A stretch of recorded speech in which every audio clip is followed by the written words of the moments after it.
अस्सलामुअलैकुम नाजरीन हजरात, चैनल को अभी सब्सक्राइब नहीं किया है तो चैनल को सब्सक्राइब कर लीजिए, साथ में बेल आइकन ज़रूर दबा दीजिए ताकि आने वाली वीडियो की नोटिफिकेशन आपको मिलती रहे। इस वक्त मैं अगर उम्मत मुस्लिमा के सर्वे और जायजे के हवाले से आपके सामने अर्ज करूं तो एक जमाना था कि हमें पाक लोगों की तवील फहरिस्त नजर आती थी, लेकिन आज अगर कोई लड़का अपनी शादी करना चाहे और पाक लड़की तलाश करना चाहे यकीनन मिल जाएगी, लेकिन अब हालात बड़े बद से बदतर हो चुके हैं। और ऐसे ही अगर कोई पाक लड़की पाक लड़का तलाश करना चाहे तो ये भी बहुत डिफिकल्ट होता जा रहा है।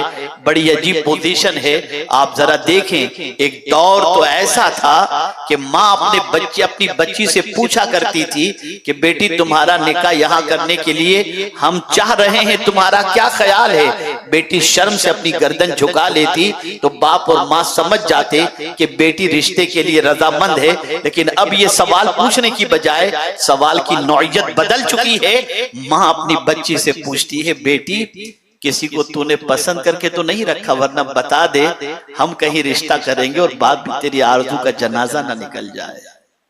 कितनी तेजी से हालात बदल गए, कितने फास्ट हमारे हालात बदल गए। आप जरा सोचो, हम अपने जवाल के हवाले से ये तसव्वुर करते हैं कि जहालत की बुनियाद पर हम जवाल पजीर हुए, बदअखलाकी की बुनियाद पर जवाल पजीर हुए।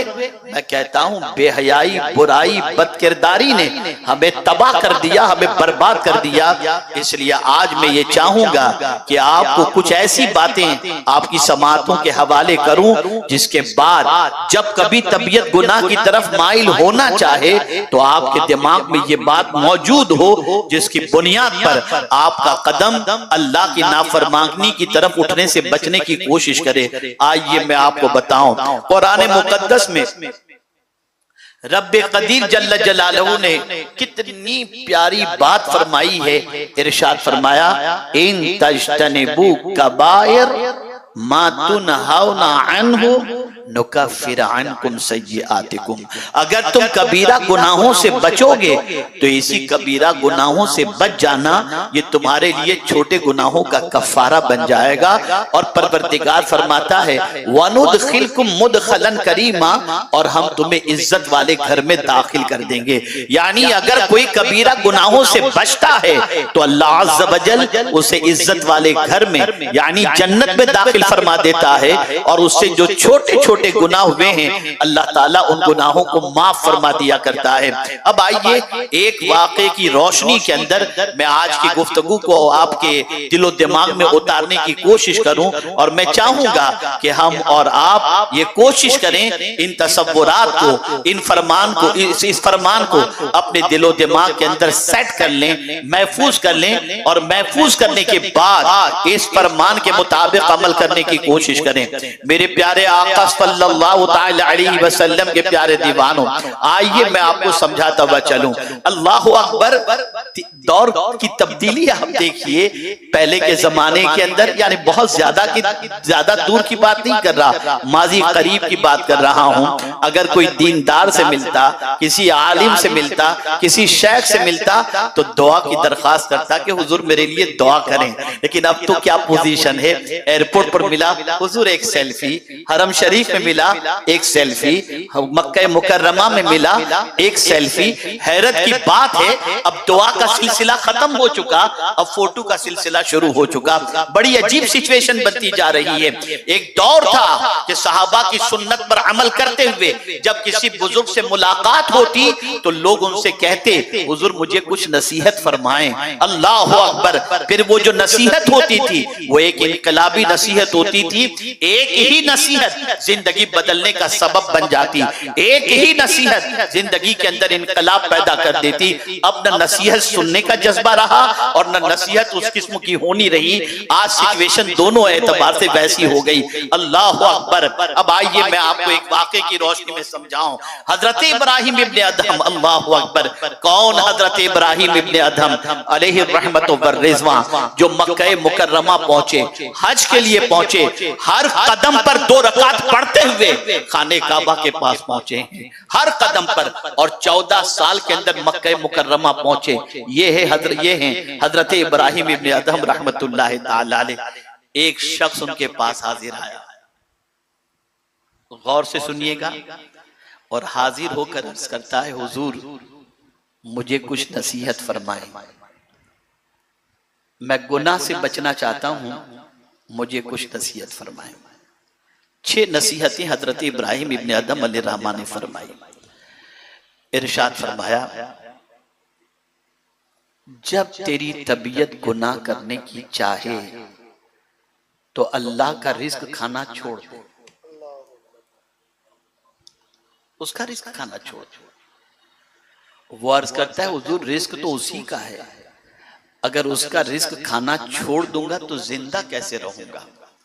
तो फरमाती, ये कैसे मुमकिन है, खा खुदा का और बात मान शैतान की। जब तू ये जानता है कि रोजी देने वाला अल्लाह ही है, तो तुझसे बड़ा नादान और कम अक्ल कौन होगा जो खुदा का रिस्क खाकर खुदा ही की नाफरमानी करे। तो जब तेरी तबीयत चाहे कि गुनाह कर लूं, अल्लाह का रिस्क खाना छोड़ दे। कहा, हज़रत ये तो मुझसे पॉसिबल नहीं कि मैं अल्लाह का रिस्क खाना छोड़ दूं, इसलिए कि सबको रोजी देने वाला अल्लाह है। वमा मिन दाब्बतिन फिल अर्द इल्ला अलल्लाहि रिज़्कुहा व यअलमु मुस्तक़र्रहा। सबको, सारे जानदार को अल्लाह अज़्ज़ व जल्ल रोजी अता फरमाता है, और सबकी रोजी का जिम्मा अल्लाह ने लिया है। और फिर कुरान के इस 2 अल्फाज पर कुर्बान जाइए, व यअलमु मुस्तक़र्रहा, और अल्लाह जानता है कि उसकी मखलूक कहां कहां मौजूद है। जहां जहां मौजूद है मौला वहां वहां रोजी अता फरमाता है। मछलियों को समंदर में दे रहा है, चूंटियों को बिल में दे रहा है, पहाड़ों पर मौजूद जो भी अल्लाह की मखलूक है वहां अल्लाह उसे अता फरमा रहा है। हर एक को रोजी देने वाला अल्लाह है। यहाँ पर एक बात खास तौर पर अर्ज कर दूं, बसा औकात इंसान के जहन में ये बात आती है, ये इतना सरमाएदार में गरीब क्यों? किसी इंसान के बस की बात नहीं कि वो सरमाएदार बन जाए, या किसी इंसान के बस की बात नहीं कि मेहनत के बाद वो गरीब अगर अल्लाह रखना चाहे तो वो न रह सके। इसलिए कि अल्लाह का वाज़ेह कानून है, अल्लाहु यबसुतुर रिज़्क़ लिमन यशा व यक़दिर। अल्लाह जिसका चाहता है रोजी के, जिसकी चाहता है रोजी में कुशादगी अता फरमाता है, और जिसकी चाहता है रोजी को तंग कर देता है। सब कुछ अल्लाह के दस्ते कुदरत, सब कुछ अल्लाह के दस्ते कुदरत। रोजी देने वाला अल्लाह है, जिंदगी देने वाला अल्लाह है। तो हजरत इब्राहिम इब्ने अदहम अलैहिर्रहमान ने पहली नसीहत फरमाई, हम भी याद रखें, जब कभी गुनाह का इरादा हो ना, खाना छोड़ दो, मत खाओ अल्लाह का रिज़्क, तो उसके अलावा तो कोई देने वाला नहीं। तो जब वही देने वाला है तो उसका रिज़्क खाकर उसी की नाफरमानी करना ये कैसे बंदे को ज़ेब देता है। दूसरी नसीहत हजरत इब्राहिम इब्ने अदहम अलैहिर्रहमान ने फरमाई, जब तेरी तबीयत गुनाह करना चाहे और गुनाह की तरफ बलगलाए तो अल्लाह की जमीन छोड़ दे, अल्लाह की ममलिकत से निकल जा। तो फिर वो अर्ज करता है कि सारी कायनात तो अल्लाह की है, मैं अल्लाह की जमीन छोड़कर किसकी जमीन पर जाऊं? तो फिर हजरत इब्राहिम इब्ने अदहम अलैहिर्रहमान ने फरमाया, जब ममलिकत खुदा की है तो उसकी ममलिकत में रहते हुए, उसकी जमीन पर रहते हुए और उसके मुल्क में रहते हुए तो उसी की नाफरमानी करेगा। तो जब कभी तबीयत गुनाहों की चाहे अल्लाह की ममलिकत छोड़ दो, तो कोई अल्लाह की ममलिकत छोड़कर कहीं नहीं जा सकता। तीसरी बात जो खास जहन के अंदर रखने की है, हजरत इब्राहिम इब्ने अदहम रहमतुल्लाह ताला अलैह ने फरमाया, तीसरी नसीहत आपने फरमाई, जब तेरी तबीयत गुनाह की तरफ तुझे माइल करे तो ऐसी जगह जाकर के गुनाह कर जहां तुझे तेरा खुदा न देख रहा हो, उससे छुप कर गुनाह कर। जब उसने ये सुना तो आंखों से आंसू निकल गए। इसलिए कि अल्लाह अज़्ज़ व जल सिर्फ यही नहीं कि बंदे के वजूद को देखता है, बल्कि कुरान कहता है यअलमु खाइनतल अयुन व मा तुख्फी सुदूर, वो आंखों की खयानत को भी जानता है और दिल के छुपे हुए भेद को भी वो जानता है। उससे दिल की नीयत भी छुपी नहीं, उससे दिल के हालात भी छुपे हुए नहीं। जब इंसान के दिलो दिमाग के अंदर ये तसव्वुर रच बस जाए कि मेरा मौला मुझे देख रहा है, हाथ के अंदर मोबाइल है, गंदी पिक्चर देखने का ख्याल पैदा हो रहा है, फौरन ये ख्याल आए मेरा मौला मुझे देख रहा है, छोड़ देगा वो, नहीं देखेगा। लेकिन ये तसव्वुर ओझल हो चुका, ये ख्याल दिलो दिमाग से निकल चुका।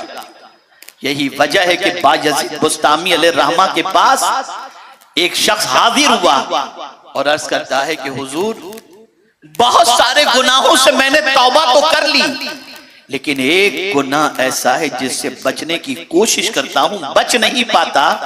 और वो गुनाह ये है कि रास्ते में जब चलता हूं और किसी लड़की को जाते हुए देखता हूं, मेरी निगाह पर मेरा कंट्रोल नहीं हो पाता और मेरी निगाहें आवारा हो जाती हैं।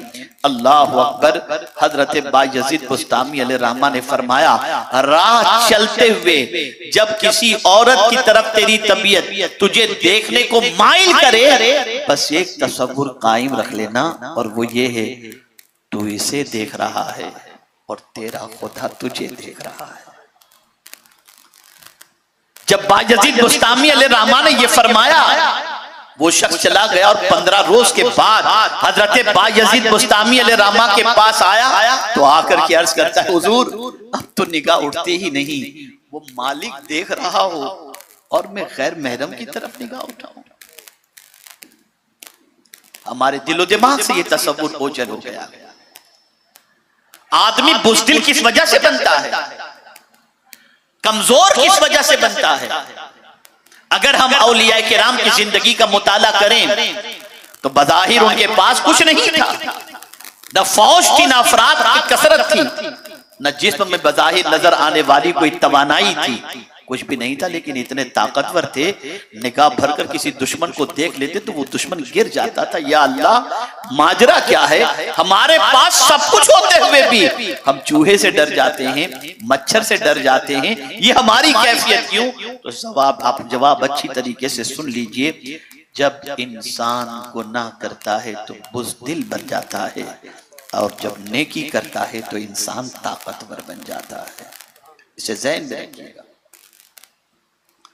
ऐ रसूल आज़म सल्लल्लाहु अलैहि वसल्लम के दीवानों, हजरत इब्राहीम इब्न अदम अलैहि रहमतुल्लाह व रिज़वान ने फरमाया, तीसरा तसव्वुर ये कायम करो कि जब तबीयत गुनाह करने के लिए तुम्हें आमादा करे गुनाह की तरफ, तो ये तसव्वुर करना खुदा देख रहा है, और जब ये तसव्वुर तुम कायम कर लोगे गुनाह से बच जाओगे। अब चौथी नसीहत, हजरत इब्राहीम इब्न अदहम रहमतुल्लाह ताला अलैह ने उस बंदे को चौथी नसीहत फरमाई, और वो ये है कि जब रूह कब्ज करने वाला फरिश्ता तेरे पास आए ना, तो थोड़ा टाइम उससे मांग लेना, अभी जब बाद में आना। वो कहता है, हुजूर ऐसे कैसे मुमकिन है कि मैं रूह कब्ज करने वाले फरिश्ते को लौटा दूं, उसे मैं वापस कर दूं? इसलिए कि कुरान तो कहता है, लिकुल्लि उम्मतिन अजल इज़ा जाअ अजलहुम ला यस्तअखिरुन साअतन वला यस्तक़दिमून। मौत का वक्त मुकर्रर है, न एक मिनट पहले न एक सेकंड बाद में मौत उसके वक्त पर आकर के रहेगी। और फिर कह दिया कुरान ने, ऐनमा तकूनु युद्रिकुमुल मौत वलौ कुंतुम फी बुरूजिम मुशय्यदा, अगर मजबूत किले के अंदर भी तुम रहोगे तब भी मौत वहां तुम्हें आकर के अपनी गिरफ्त में ले लेगी। तो जब रूह कब्ज करने वाला फरिश्ता आए तो कह देना, जब बाद में तू आना, अभी मुझे थोड़ी सी मोहलत दे दे। वो कहता है, रूह कब्ज करने वाला फरिश्ता तो मोहलत नहीं देगा। का फिर तू गुनाह कैसे कर सकता है बता? अगर गुनाही की हालत में तेरी मौत वाक़ई हो गई तो, गुनाही की हालत में तेरा इस दुनिया से जाना हो गया तो इसलिए हमेशा इस चीज का ख्याल रखो, मौत का वक्त मुकर्रर है, मौत उसके वक्त पर आकर के रहेगी और कब आएगी हमें नहीं मालूम। एक जुमला आपकी समाअतों के हवाले करूं, शायद कि ये जुमला अच्छी तरह से याद रहे। एक इंसान दुनिया में आने वाला है, इसकी खबर 9 महीने पहले हो जाती है। एक इंसान के दुनिया में आने की खबर 9 महीने पहले हो जाती है। यानी कोई औरत अगर हामिला है, उम्मीद से है, पॉजिटिव अगर आ गया तो पता चलता है कि 9 महीने के बाद इस औरत से कोई बच्चा जन्म लेगा। 9 महीने तक का आदमी इंतजार करता है कि 9 महीने के बाद कोई आने वाला है। अल्लाह अकबर। तवज्जो चाहूंगा, तवज्जो चाहूंगा। इंसान के आने की खबर 9 महीने पहले हो जाती है और जाने की खबर 9 सेकंड पहले भी नहीं होती। जाने की खबर 9 सेकंड पहले भी नहीं होती। बैठे बैठे आदमी खत, चलते चलते आदमी खत। वो है पहले, बाद में था हो गया। आप अंदाजा लगाइए। इसीलिए कुरान ने कहा कि हर इंसान की मौत का वक्त मुकर्रर है। और यहां यह भी बता दूं, कौन कहां मरेगा यह भी नहीं मालूम, कोई नहीं जानता। कुरान कहता है वमा तदरी नफ्सुम बिअय्यि अर्दिन तमूत, कौन किस जमीन पर मरेगा नहीं मालूम, नहीं मालूम। हजरत सुलेमान अलैहिस्सलातु वस्सलाम की महफिल के अंदर एक शख्स मौजूद था। हजरत इजराइल अलैहिस्सलाम तशरीफ लाए और उस बंदे को घूरने लगे। वो बंदा डर गया और डरते हुए हजरत सुलेमान अलैहिस्सलाम से कहते मुझे घूर रहा है। हजरत सुलेमान अलैहिस्सलाम पहचान गए कि ये रूह कब्ज करने वाला फरिश्ता है। पूछा ऐसे घूर क्यों रहा है? कहा इसकी रूह मुझे चीन में कब्ज करनी थी और ये यहां बैठा हुआ है। अब वो घबराहट के मारे हजरत सुलेमान अलैहिस्सलाम से कहता है ये मुझे घूर रहा है, मुझे कहीं भेज दो। तो हजरत सुलेमान अलैहिस्सलाम ने हवा पर इसे सवार करके चीन भेज दिया और रूह कब्ज करने वाला फरिश्ता वहां पहुंच करके रूह कब्ज कर दिया। नहीं, एक और खास जुमला अर्ज करूं, हमें आना तो याद है, जाना याद नहीं। आना तो याद है, जाना याद नहीं। हम हर बर्थडे को मनाते हैं इसलिए कि इस दिन आए थे हम। कभी जाना भी जहन के अंदर रखें, कब जाएंगे, इसे भी दिलो दिमाग के अंदर महफूज रखना चाहिए। तो हजरत इब्राहिम इब्ने अदम अलैहिर्रहमा ने फरमाया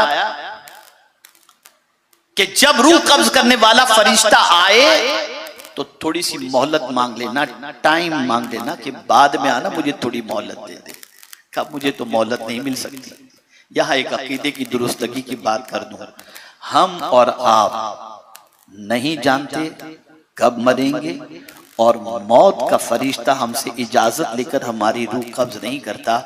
लेकिन अंबिया की शान बहुत अरफ़ा व आला है। नबी की रूह नबी की इजाजत के बगैर फरिश्ता कब्ज भी नहीं कर सकता। ये नबी की शान, इजाजत मांगता है नबी से कि आप इजाजत दें तो आपकी रूह कब्ज की जाए। कितना ऊंचा मर्तबा है अंबिया किराम अलैहिमुस्सलातु व तस्लीम। पांचवी बात, हजरत इब्राहिम इब्ने अदम रहमतुल्लाहि ताला अलैह पांचवी नसीहत फरमाते हैं कि जब मुनकर नकीर तेरे पास आए तो उन्हें भगा देना। तो वो कहता ये कैसे मुमकिन है, ये कैसे मुमकिन है? तो कहा जब तेरी ये ताकत नहीं और तेरे से सवाल किए जाएंगे, कब्र में अल्लाह अज़्ज़ व जल्ल के मासूम फरिश्ते तुझसे क्वेश्चन करेंगे तो तू उनको दूर नहीं कर सकता।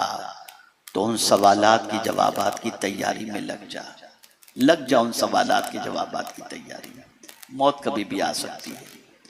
और आखिरी और छठी नसीहत हजरत इब्राहिम इब्ने अदहम रहमतुल्लाहि ताला अलैह ने ये फरमाई, अल्लाह अगर तेरे शामते आमाल की बुनियाद पर तुझे जहन्नम में डालने का हुक्म दे तो तू कह देना मैं जहन्नम में नहीं जाता। तो उसने बरजस्ता कहा, मेरे ना कहने से मैं बच तो नहीं सकता, फरिश्ते तो घसीट कर मुझे जहन्नम में ले जाएंगे।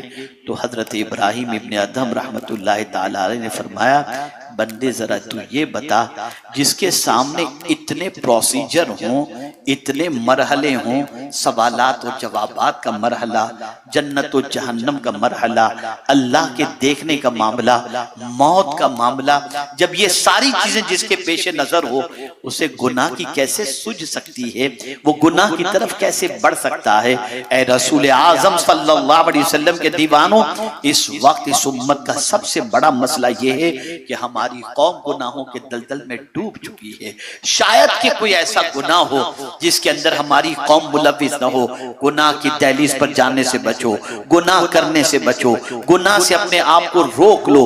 ए रसूल आजम सल्लल्लाहु अलैहि वसल्लम के दीवानों, रिस्क में तंगी गुनाह की वजह से होती है, सेहत की खराबी गुनाह की वजह से होती है, औलाद की नाफरमानी गुनाह की वजह से होती है, परेशानियां दरवाजों पर दस्तक गुनाहों की वजह से देते हैं। इसलिए याद रखो, गुनाह से बचने की कोशिश करो।